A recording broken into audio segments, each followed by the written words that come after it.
என்ன பண்ற? நான் ஒண்ணும் பண்ணலையே, சும்மா தான் நிக்கிறேன். ஒதுங்கி நின்னதான கபோர்ட்ல இருந்து பணம் எடுக்க முடியும். நான் அப்படிதான் நிப்பேன். விளையாடாத பூங்குடி, நான் அவசரமா பணம் கொடுக்க போகணும். முடிஞ்சா எடுத்துட்டு போ. ப்ளீஸ் பூங்குடி, கொஞ்சம் விலைக்கு நான் பணம் எடுக்கணும்.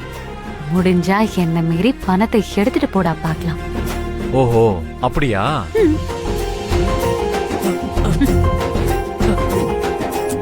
பூங்குடி,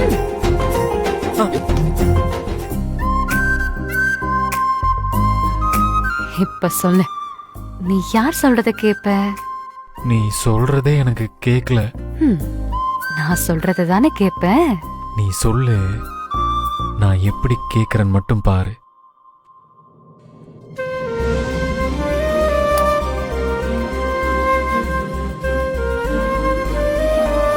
இப்ப சொல்லு, நான் சொல்றத கேப்பியா? இனிமே நீ சொல்றத மட்டும் தான் கேப்பேன்.